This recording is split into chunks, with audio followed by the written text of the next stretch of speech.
फिर सेना को चुनाव लड़ना चाहिए क्योंकि सेना के लोग शहीद होते हैं, बीजेपी और कांग्रेस के लोग तो शहीद नहीं होते हैं। पूछिए ना सीधा। अब वो ठीक है कि वो चुनाव जीत जाते हैं, तो चुनाव जीत जाने से सवाल थोड़ी खत्म हो जाएंगे, हम थोड़ी जाके लड़। लेकिन सवाल तो है ना कि भारत के प्रधानमंत्री शहीदों के नाम पे वोट क्यों मांग रहे हैं। पूछा था, उसका जवाब देने के बजाय सिर्फ इसी में रहते हैं कि मोदी जी महान है और राहुल गांधी महान है। इतनी गालियां लोग देते हैं आपको फेसबुक पे, ट्विटर पे। फेसबुक पे तो मैं हमेशा पढ़ता हूँ कि आप गालियों के उस स्क्रीनशॉट को भी आप कई बार शेयर करते हैं। तो आपको कभी लगता नहीं है कि यार अब बंद कर देना चाहिए? क्योंकि मैं तो लोगों के लिए ही लिख रहा हूँ, लेकिन कई लोग उसमें से भी गाली देते हैं इस तरीके से। तो आपको लगता नहीं है कि अब छोड़ो, हटाओ, बंद करो यहाँ पे लिखना? इसको लेकर के आपने एक बार ट्विटर भी अपना बंद कर दिया था बीच में। अभी मजा आएगा ना भिड़ो। ट्विटर उसके चलते नहीं बंद किया। ट्विटर ना एक अलग तरह की क्रिएटिविटी मांगती है, एक लाइन में चुटकुला लिखना, लतीफ़ा लिखना, तो मैं उस चक्रों में नहीं पढ़ना चाहता था। मैं थोड़ा सा डिटेल में अध्ययन करके लिखने वाला हूँ ताकि मुझे भी बात समझ में आए लिखने के दौरान, और जब मैं उसको साझा करूँ तो जो मेरे हिंदी के पाठक हैं उनको भी समझ में आए। पहले मुझे कम अंग्रेज़ी आती थी, अब थोड़ी ज़्यादा समझता हूँ तो अंग्रेज़ी की चीज़ें पढ़ता हूँ, अपने हिंदी के पाठकों के लिए उसको उपलब्ध कराता हूँ कि वो पढ़ें, जानें, मुझसे सहमत ना हो घर जाएं आपने, मुझे उससे कोई लेना देना नहीं है, मुझे कोई उनको अपने जेब में रखना नहीं है, ना ही मुझे उनसे वोट लेने हैं। तो मुझे लगता है कि एक हिंदी का पाठक सक्षम हो जो हमारे अखबार करते नहीं हैं। आप पिछले 5 साल का अखबार उठा के देख लें, बैंकिंग संकट पर एक ढंग का लेख नहीं मिलेगा, एक अच्छी रिपोर्टिंग नहीं मिलेगी उसमें, नोटबंदी पे ढंग की रिपोर्टिंग नहीं मिलेगी अगर आप उसका पहला पन्ना देखें तो। भीतर के आप चर्चा करिए, तर्कों में बात करिए। आप जूता क्यों दिखा रहे हैं किसी पैनलिस्ट को? पन्ने में जरूर पत्रकारों ने अपने जमीर बचाने के लिए लिखा। पत्रकार तो भले देते, संपादक नहीं लिखता। अब मैं दैनिक जागरण का किस्सा बताता हूँ। दैनिक जागरण ने गंगा पे सीरीज किया, हरिद्वार से लेके बनारस तक, और कानपुर तक की सीरीज मैंने पढ़ी उनकी 3। उसमें नमामि गंगे का नाम ही नहीं है। मैंने फर्जीवाड़े का भी हद होता है भाई साहब। आप कहते हैं हम अखबार नहीं पढ़े तो सूचना, मैं कह रहा हूं कि आप जो अखबार पढ़े उससे आपको सूचना नहीं मिल रही है कुछ भी।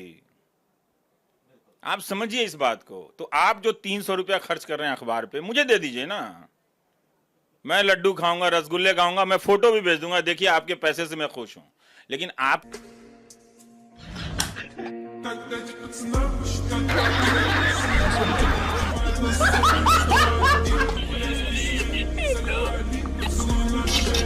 के पैसे से कोई अखबार झूठ फैला रहा हो, नौजवान लड़कों को दंगाई बना रहा हो, उसके लिए आप 300 रुपया दे रहे हैं, तो आपका पैसा तो नाली में जा रहा है। तो उससे अच्छा वो पैसा आप मुझे दे दें, मैं अच्छे अच्छे कपड़े पहनूंगा, फोटो खिंचा के भेजूंगा कि आपके ही पैसे से देखिए एक आदमी सुखी है।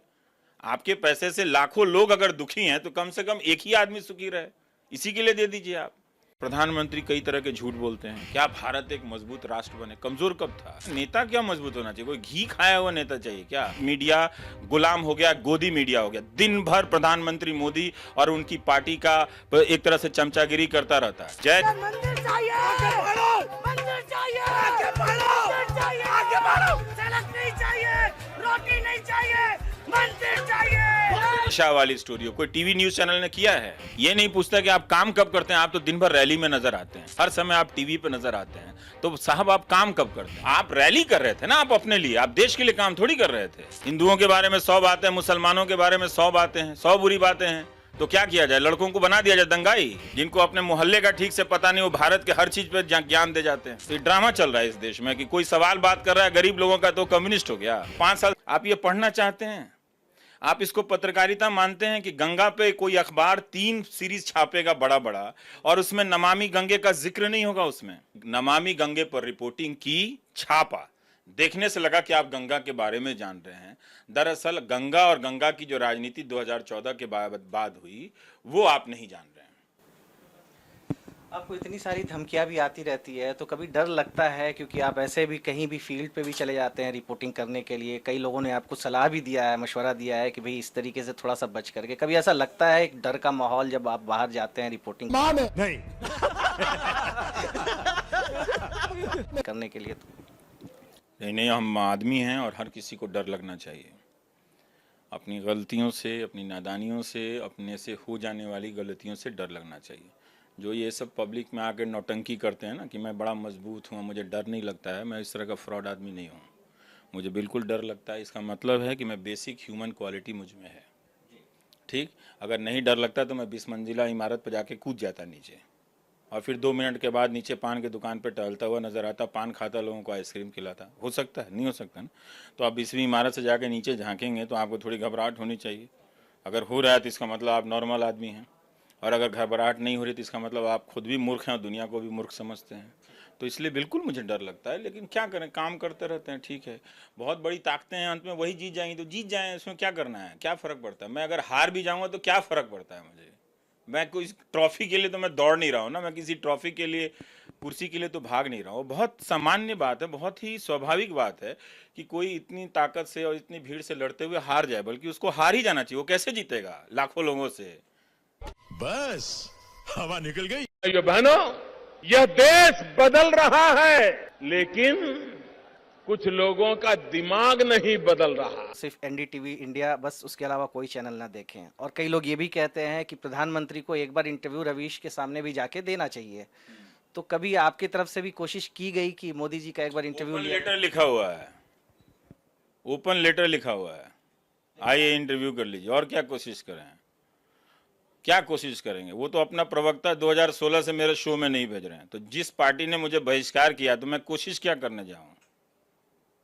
आप मुझे बताइए क्या करना चाहिए। दुनिया की सबसे शक्तिशाली पार्टी है, 5 साल में अपने कार्यकाल में हिम्मत नहीं जुटा पाई कि मेरे साथ बैठे। तो अब हम अंत में यही कहेंगे ना, और क्या कहें।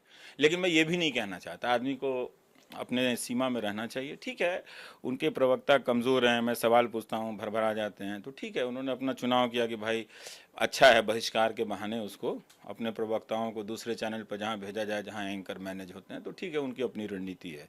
लेकिन जिस पार्टी के प्रवक्ता मेरे शो का, जो पार्टी बहिष्कार करती हुई मुझे इंटरव्यू देगी, आपको लगता है? मैं एक अनपढ़ गंवार आदमी हूं। मैंने न स्कूल का मुंह देखा है न मास्टर का। लगता है नहीं ना। तो अभी आप कभी जाइएगा ग्राउंड पे तो उज्ज्वला योजना किसी डिस्ट्रीब्यूटर से पूछिएगा कि 2016 से पहले कितने सब्सक्रिप्शन थे तुम्हारे ग्राहक, तो बोलेगा 8000। और फिर पूछेगा कि उज्ज्वला के बाद कितने ग्राहक हो गए आपको, तो बोलेगा कि 25,000। फिर आप पूछेगा कि 2016 से पहले कितने लोग गैस को दोबारा रिफिल कराते थे, तो बोलेगा 8000। जो भी है, अगर 10,000 है तो बोलेगा 8000। और अब जब 40,000 हो गया है आपका ग्राहक, तो कितना कराते हैं, तो बोलेगा कि 8000। ठीक है, तो जो लोग सिलेंडर लेते हैं उसमें से दोबारा लेने वालों की प्रतिशत भी बहुत कम है। तो वो ठीक है, आपने दिया सिलेंडर, अच्छा किया, लेकिन ये भी तो एक पहलू है ना कि लोग इस्तेमाल नहीं कर पा रहे, तो दाम कम कर दो। आखिर में 2 सवाल आपसे जानना चाहेंगे कि एक तो अभी हम ये देख रहे हैं कि एक नए तरीके का एक ट्रेंड चल रहा है। जैसे बहुत सारे चुनाव आयोग के मना करने के बावजूद बहुत सारे नेता, बड़े नेता, चीफ मिनिस्टर से लेकर खुद प्रधानमंत्री मोदी भी सेना को लेकर के और उससे जो प्रधानमंत्री मोदी बोलिए ना, इधर उधर दाएं बाएं से घूम के क्यों बोलते हैं। योगी जी ने भी बोला, मैंने योगी जी को क्या इसमें लाना है। वो खुद बोल रहे हैं कि आप पुलवामा के शहीदों के नाम वोट दे दो। सीधा आप उनसे बोलिए ना कि प्रधानमंत्री ऐसा सवाल ठीक पूछिए कि भारत के प्रधानमंत्री जिनका नाम नरेंद्र मोदी है, वो भारत के इतिहास में पहली बार सेना के शहीदों के नाम पे पहली बार वोट देने वाले लोगों से कह रहे हैं। तो फिर जिस रेजिमेंट के लोग शहीद हुए हैं उसी के ब्रिगेडियर को चुनाव लड़ा देना चाहिए ताकि हम उसको जाके वोट दे दें।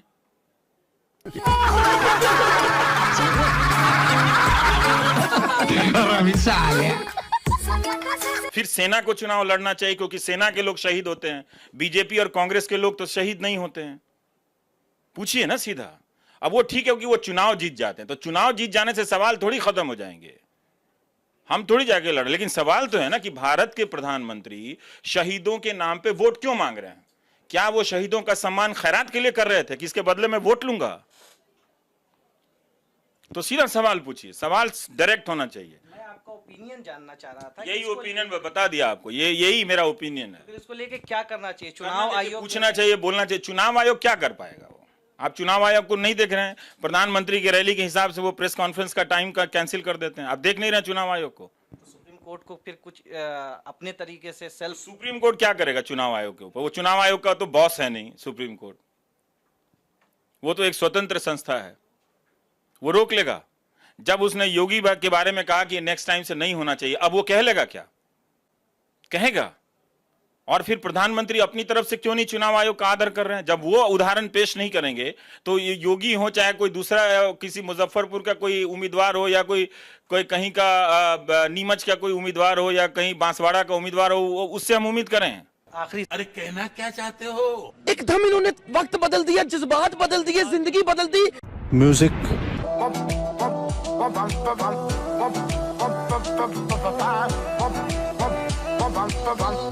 बजेगा फिर आएगा। सवाल ये है कि बहुत सारे लोग ये भी आरोप लगाते हैं कि रवीश कुमार कांग्रेस को लेकर, लेफ्ट को लेकर थोड़ा सा सॉफ्ट कॉर्नर रखते हैं और बहुत हार्श। आप 2014 से पहले नहीं देखे क्या भारत में 2 प्रधानमंत्री हैं? एक ही है ना, सरकार एक ही है। तो सरकार एक ही है तो मैं सरकार को कवर करता हूं। आप 2014 से पहले का सारा प्राइम टाइम उठा के देख लीजिए, जिसमें बीजेपी के लोग दौड़ दौड़ के आते थे, पूछते थे कि आज हमको बुला लेना, ठीक है?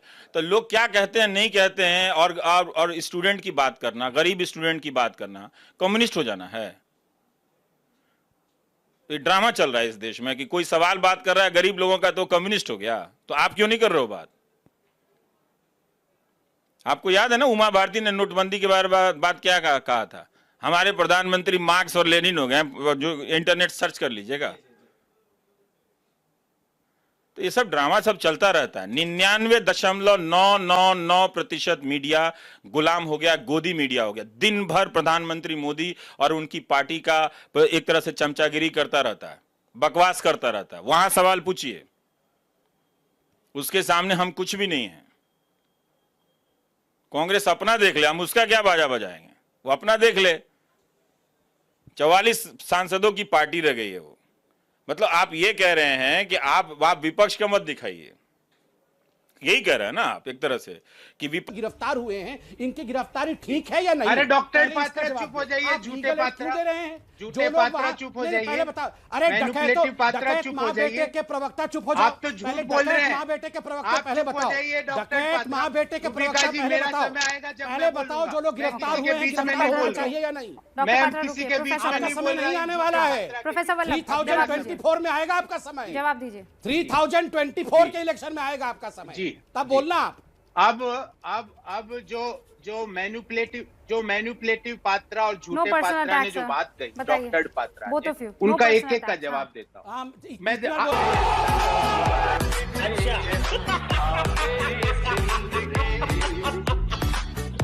मैं बोलूंगा डकैत माँ बेटे के प्रवक्ता। दोनों मैं भी सुन रहा हूँ डकैत माँ बेटे बीच के प्रवक्ता क्या बोल रहे हैं, बताइए। एक सेकंड प्रोफेसर वल्लभ प्लीज सुनिए, बताइए डकैत माँ बेटे के प्रवक्ता बताइए। बताइए डकैत माँ बेटे के जी प्रवक्ता। मैंने आपको ये पूछा, मैंने इनसे ये पूछा क्योंकि बजट पे चर्चा कर रहे हैं ना, मैंने इनसे ये पूछा कि किसान के बजट को कम क्यों किया, उसका जवाब अब इन्होंने कहा भाग जा रहे हो। आंदोलन पे नहीं, लाल किले की चर्चा से क्यों भाग जा रहे हो? अभी तो कांटी क्यों मुझे लगाया, ये बताइए, क्यों लगाया पूछ रहे किसान को थे। MSP जब जवाब दिया तो भाग गए। कांटी कोई कील भी छोड़ एक के भाग गए। संवेदनशील सरकार क्या किसानों को एमएसपी नहीं नहीं, देगी? आप क्या पहले कोई भी बताइए, एक आप मान रहे हैं कि संवेदनशील नहीं, ये जो सरकार एहतियात किसानों की बरत रही है, एमएसपी पुलिस खाना वो ठीक कर रही है या क्या नहीं कर कोई रही भी है? एक संवेदनशील रूबिका सरकार जी, ये भाग भारत रहे के, हैं। हिंदुस्तान के किसानों इन्होंने की कहा मेहनत कि को अपने किसानों के ऊपर के आक्रमण दोस्तों के करने की हवाले तैयारी कर करते रही है सरकार, ये मुझे झूठ बोल बताइए। रहे थे। ये जब मुझे पकड़े गए एक तो भाग चीज गए। बताइए। आप इन सब का जवाब डॉक्टर लीजिए। पात्रा एक सेकंड, क्योंकि ये बहुत प्रोफेसर बड़ा वल्लभ मुद्दा का है। टाइम है। प्रोफेसर वल्लभ का टाइम है। झूठ फैला रही है। प्रोफेसर वल्लभ मुझे ये बताइए, मुझे बस ये बताइए ना, रूबिका जी, मैं दोबारा अपने सवाल जी पर आई एक और का जवाब देता हूँ। मेरे पास वक्त की कमी है और इसीलिए आपको मैं 20 सेकंड दे रही हूँ। वक्त की कमी है, 20 सेकंड में उसे पूरा कीजिए। जी रूबिका जी, इन्होंने फिर डिफेंस की बात करी। कल बजट में डिफेंस का बजट क्यों नहीं एलोकेट ज्यादा आपने किया? चीन की सेना LAC की हमारी तरफ लद्दाख में घुसी हुई, अरुणाचल के 4.5 किलोमीटर घुसे हुए। और शर्म नहीं आ रही इस बदतमीज आदमी को? 19% इंक्रीज किया है। चीन की सेना LAC के हमारे डकैत माँ बेटे के प्रवक्ता, शांति से बोलो। बजट को इंक्रीज नहीं करते हो, जाके बोलो किसानों राहुल गांधी को को कुछ चाइना के देते सामने नहीं क्यों हो। गिराने के लिए। मैनिपुलेटिव झूठे पात्रा, अपनी मजाक खुद उड़वाते हो। मैंने आपसे पूछा कि परसेंटेज ऑफ डकैत जीडीपी माँ बेटे के का प्रवक्ता क्यों शांति से सुनो, मैं बताता हूँ। उसका जवाब जरा नहीं देते रूबिका हो। जी, मैंने डकैत आपसे माँ बेटे पूछा के हेल्थ प्रवक्ता को बजट अब मैं में बता दूं, प्रतिशत मैं इंक्रीज बता हुई देता है, उसका जवाब नहीं देते। मैं आपसे पूछता हूँ हेल्थ में भी मध्यम चले आय गए वर्गीय से, 137%, जो middle income की 137% society है, मेरे साथ वेतनभोगी 10 बार लोग बोलो, हैं, झूठे बात का उनसे 137%, क्या दुश्मनी है? 137%, 137%, 10 बार बोलो मेरे साथ, कितना इंक्रीज हुआ है 10 बार देखिए बोलो मेरे किसी भी साथ, तरह का 137%, कोई भी इंक्रीमेंट कहीं भी हो, लेकिन आप दोनों के मनभेद में माँ मुझे बेटे दुख को हुआ सुप्रीम कि मेरे कोर्ट ने देश चोर के क्यों लोग कहा? व्यक्ति को बताइए, बताइए, झूठा बोल बताओ, रहा है। बताओ, बताओ, झूठे गौरव भैया, वल्लभ बताओ, झूठे भैया, माँ डॉक्टर बेटे को पात्रा, सुप्रीम कोर्ट ने झूठे चोर क्यों डॉक्टर कहा? पात्रा की बेल पे बताओ, क्यों बाहर है माँ झूठे बेटे? डॉक्टर बताओ, पात्रा, सुनिए ना आज बात, इनको एक्सपोज कर झूठे दिया तो डॉक्टर झूठे झूठे पात्रा, कर रहे हैं। झूठे माँ डॉक्टर बेटे पात्रा, चोर नंबर झूठे 1, डॉक्टर माँ पात्रा, बेटा बेल पे झूठे बाहर, डॉक्टर पात्रा, माँ बेटा अब चाइनीज ये तो नंबर चिल्ला 1, चोट माँ करने बेटे लगे। ने देश को झूठे बेचा, डॉक्टर